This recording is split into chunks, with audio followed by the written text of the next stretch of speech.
Hello, my name is Paige and I am an R&D engineer at Children's National Hospital in Washington, D.C. Today I will be presenting a novel tool for improved control and maneuverability in pediatric cardiac catheter ablation procedures. Catheter ablation procedures are used for the treatment of cardiac rhythm disorders that are not well controlled by medication. Transvenous catheters are inserted into the heart and used to deliver therapy. The physician must maneuver the catheters through the heart from the outside of the body by pinching and twisting them.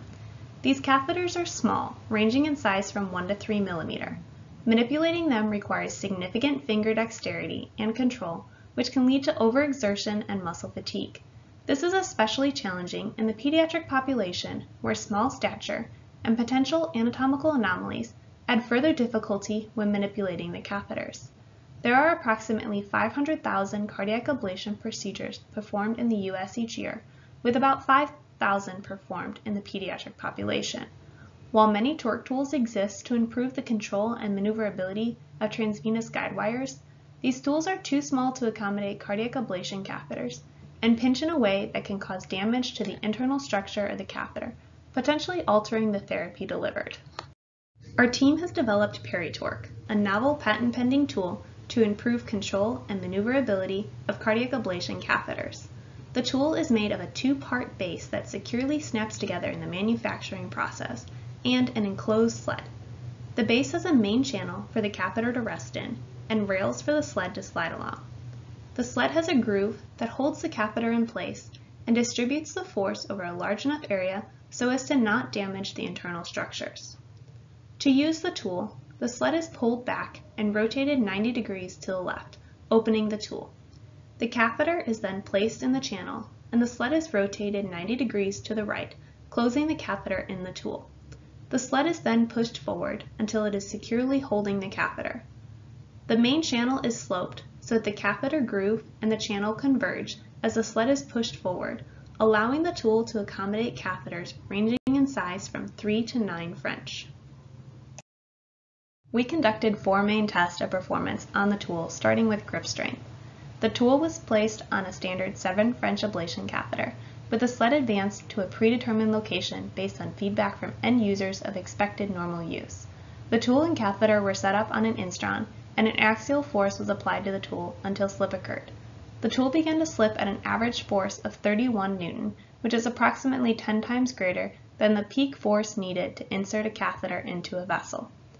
We then conducted slip torque testing with a similar setup. The tool was rotated until a drop in torque was observed.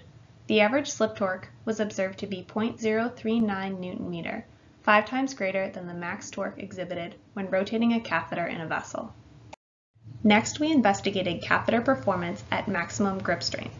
The sled was advanced to the point of failure while simultaneously recording catheter impedance and a simulated ablation waveform delivered through the catheter. The tool experienced failure at an average force of 554 newtons, nearly 2 times the force that can be generated by a human. There was no statistically significant change observed in catheter impedance or the simulated waveform. Finally, we performed simulated use testing to demonstrate the torque tool performed as well or better than manual finger manipulation. The catheter was inserted through a 2-foot piece of tubing to mimic femoral access. The catheter was then rotated to 90 degrees and 180 degrees, both by manual finger rotation and with the assistance of the torque tool. At both angles, the torque tool significantly outperformed manual finger rotation.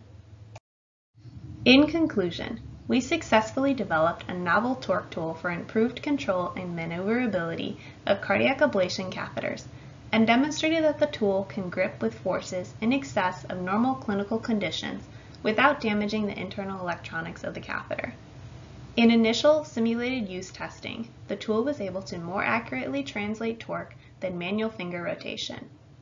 In an upcoming preclinical study, we will investigate if the tool reduces muscle exertion during a simulated ablation procedure. Our team has contacted the FDA for initial feedback on the device and received a non-significant risk determination, which we will use to conduct a first-in-human feasibility study with IRB approval.